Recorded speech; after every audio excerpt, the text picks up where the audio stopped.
नमस्कार, स्वागत है आपका न्यूज 24 में और मैं हूं आपके साथ दिव्या अग्रवाल। 2024 की भविष्यवाणी ऐसा हम इसलिए कह रहे हैं क्योंकि लोकसभा चुनावों में अभी औपचारिक तौर पर करीब साल भर का वक्त बचा हुआ है, मगर सियासी गलियारों में समय से पहले चुनावों की संभावना की सुगबुगाहट शुरू हो चुकी है। विपक्ष के नेता एक के बाद एक बयान दे रहे हैं, इशारों इशारों में सरकार के मंसूबों पर तंज भी कस रहे हैं। पार्टियों ने भीतरखाने चुनाव की तैयारियां भी शुरू कर दी हैं। तो क्या 2024 के लोकसभा चुनाव इसी साल यानी 2023 में ही होने वाले हैं? कम से कम बिहार के मुख्यमंत्री नीतीश कुमार तो इस संभावना को भरपूर हवा दे रहे हैं। कहा कि कौन चीज है, कब चुनाव होगा कोई जानता है जी? कोई जरूरी है कि अगले ही साल चुनाव होगा? कोई ठिकाना है कि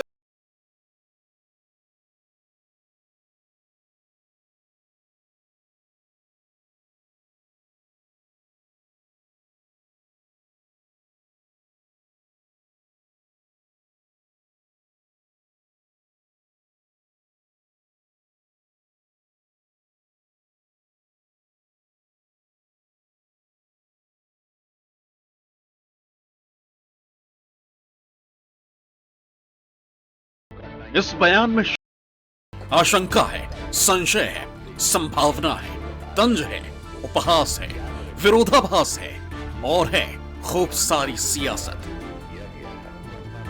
राजनीति के हर रवायत को पिछले 5 दशक में पूरी तरह साध चुके नीतीश कुमार को यह बखूबी अंदाजा रहा होगा कि हल्की गंभीरता के साथ उन्होंने जो बातें कही हैं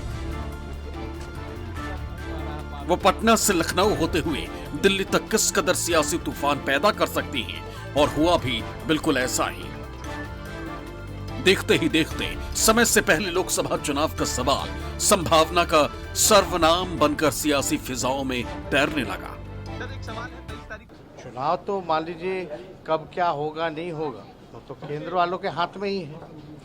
तो उस हिसाब से अपना जितना काम है, जितना हम लोग कर रहे हैं, वो समय से पहले पूरा हो जाए। हो सकता है वो भविष्य वक्ता भी हो गए हैं, उनको मालूम है कि हमें तो नहीं मालूम, वो आजकल भविष्यवाणी भी करने लगे हैं। अपना तो बिहार चल नहीं रहा है ठीक से, और दूसरे सब चीज पर टिप्पणियां करते हैं। अब सवाल यह कि गंभीर सियासत के पैरोकार नीतीश कुमार के इस बयान का आखिर आधार क्या है, और अगर चुनाव समय से पहले होने हैं तो उनके होने की सबसे ज्यादा संभावना कब है? इस साल के आखिर में 5 राज्यों में विधानसभा चुनाव होने वाले हैं। राजस्थान, मध्य प्रदेश, छत्तीसगढ़, तेलंगाना और मिजोरम। इसमें 3 बड़े राज्यों राजस्थान, मध्य प्रदेश और छत्तीसगढ़ में मुख्य मुकाबला कांग्रेस और बीजेपी के बीच है, जबकि तेलंगाना और मिजोरम में क्षेत्रीय दलों का ही दबदबा है। विरोधी दलों के नेता कर्नाटक चुनाव के बाद दबी जुबान में ये संदेह जता रहे हैं कि मुमकिन है सरकार उसी वक्त लोकसभा चुनाव कराने का भी ऐलान कर दे। नीतीश पहले ऐसे नेता नहीं है जिन्होंने समय से पहले चुनाव होने की संभावना जाहिर की है। तमिलनाडु के सीएम के स्टालिन पिछले दिनों कुछ ऐसा ही दावा कर चुके हैं। महंगाई, बेरोजगारी, एमएसपी या फिर पहलवानों का मुद्दा, ये बात सही है कि पिछले कुछ महीनों से सरकार को इन सभी मुद्दों पर कभी हल्के तो कभी कड़े विरोध का सामना करना पड़ा है। इससे एक तबके के बीजेपी से दूर होने का खतरा भी है, मगर सबसे बड़ी हकीकत यह है कि बीजेपी को किसी भी मुद्दे पर या किसी भी आशंका से कई गुना ज्यादा भरोसा जिस चीज पर है उसका नाम है मोदी मैजिक। दरअसल कर्नाटक विधानसभा चुनाव में कांग्रेस की उम्मीद से बढ़कर जीत और बीजेपी की अप्रत्याशित हार ने इस तर्क का आधार उसी दिन से तैयार करना शुरू कर दिया था। राजनीति को ओढ़ने और बिछाने वाले कुछ जानकारों का कहना है कि पिछले कुछ महीनों में सरकार को अपने घटते जनाधार के संकेत मिल रहे हैं। ऐसे में पार्टी के रणनीतिकार इस आधार पर समय से पहले चुनाव कराने का सुझाव दे सकते हैं। हालांकि बीजेपी की ब्रिगेड इस संभावना को सिरे से खारिज कर रही है। हमें बहुत दुख है कि उनके राष्ट्रीय अध्यक्ष का नाम वो भूल गए थे, तो उनको प्रधानमंत्री का सपना भी दिखाना बंद कर दिया उनके पार्टी के लोगों ने। हम लोगों को दुख ये है कि जिस नीतीश कुमार जी ने भाजपा को सिर्फ इसलिए छोड़ा था कि देश के प्रधानमंत्री का सपना देख सके, उस सपने को भी जनता दल यूनाइटेड के लोग नहीं चाहते कि वो देखें। विपक्षी एकता 1 to 1 से डर गई है भाजपा सरकार, क्योंकि उसके पास 37% से ज्यादा वोट नहीं रहा। 63% जो एक करने का प्रयास चल रहा है, तो रास्ता दिखाया जा रहा है, या तो जेल जाओ, हथकड़ी पहनो, और या तो फिर आओ कुछ मिलेगा। भाजपा को एक करने के लिए हम सब संयुक्त रूप से चुनाव लड़ेंगे और 100 सीटों के नीचे भाजपा को ले आएंगे। सरकार और विरोधियों की अपनी जुबान है, अपनी पार्टी लाइन है, इसलिए अपने अपने तर्क भी हैं। मगर एक हकीकत यह भी है कि पिछले दिनों में सरकार को कुछ मुद्दों पर जिस तरह से विरोध का सामना करना पड़ा है, उसे लेकर एक तबके के नाराज होने का संशय तो पार्टी के बड़े नेताओं में जरूर होगा।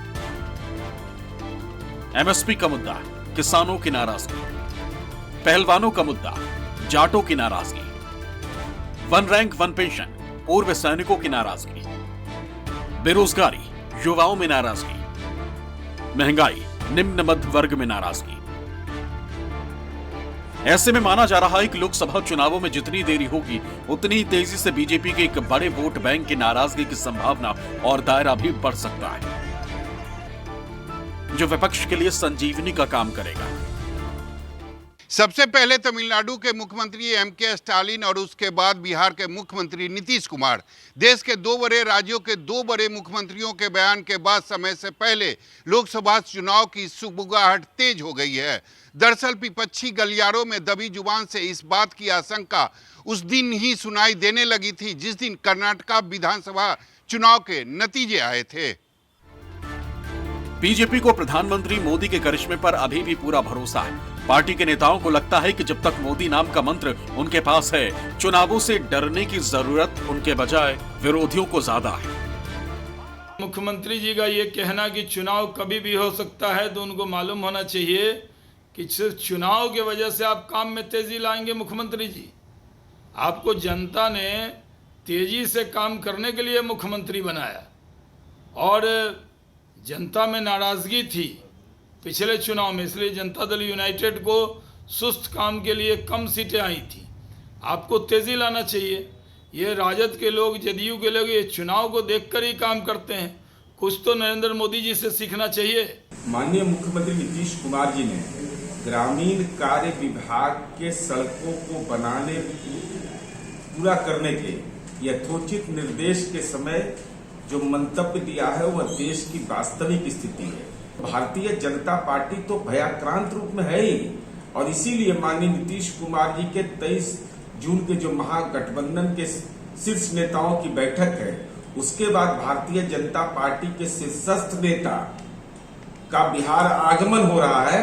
तो यह तो पूरे संदर्भ बताते हैं कि भारतीय जनता पार्टी बेचैन है, हड़बड़ी में है, इसलिए वो लोकसभा पहले भी भंग कर करके चुनाव करवा सकते हैं।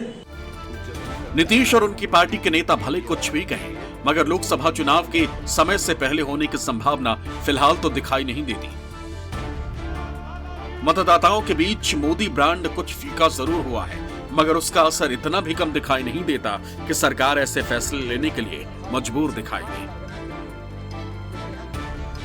सौरभ कुमार, पटना, न्यूज़ 24। मैदान खेल का हो या फिर सियासत का मंच, जीत के लिए रणनीति का सटीक होना जितना जरूरी है, उतनी ही जरूरी है साथियों और सहयोगियों के बीच एकजुटता। राष्ट्रीय राजनीति में विपक्ष की कवायद भी इसी ओर है। विपक्ष के तमाम दल नीतीश कुमार की अगुवाई में 23 जून को पटना में एक मंच पर दिखाई देंगे। चर्चा है कि बैठक में महागठबंधन की रणनीति पर मंथन होगा, सामाजिक समीकरणों और बीजेपी के खिलाफ निर्णायक योजना पर चिंतन होगा। इस चर्चा के बीच बहस इस बात को लेकर भी है कि क्या गठबंधन की अंतिम रूपरेखा की प्रारंभिक तस्वीर पर सहमति बन गई है, या फिर अभी सिर्फ महागठबंधन की चर्चा सिर्फ सियासी बहस तक शामिल है।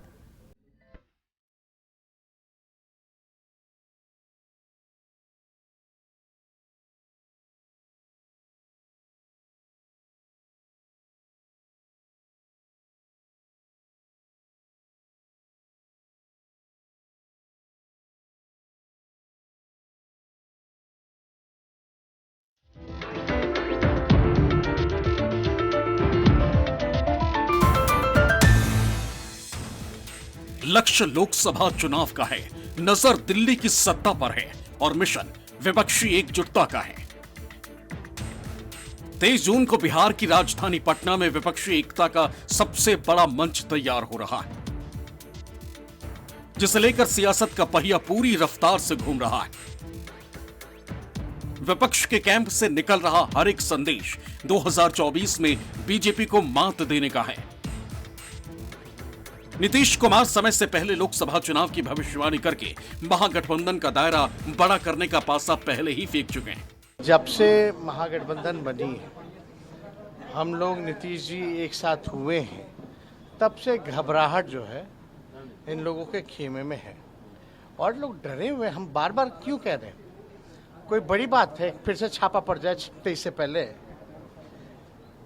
तो हम तो पहले भी बोल रहे हैं ये हर एक काम करेंगे, क्योंकि इन लोगों की घबराहट है। क्योंकि अगर पूरी विपक्ष सब लोग एक होकर के अगर हम लोग चुनाव लड़े तो कहीं टिकने वाले नहीं है, ये बाकायदा ये लोग भी जानते हैं। और इनका इंटरनल सर्वे भी बता रहा है कि बिहार में या और विभिन्न देश के प्रदेशों में इनका क्या हालत होने वाला है, ये बीजेपी के एक नेता ने बताया है, इंटरनल जो रिपोर्ट है। 23 जून को पटना में होने जा रही विपक्षी दलों की बैठक को लेकर बिहार से दिल्ली तक हलचल तेज है। नीतीश कुमार और तेजस्वी यादव की अगुवाई में सजने जा रहे सियासी मंच को लेकर दावा है।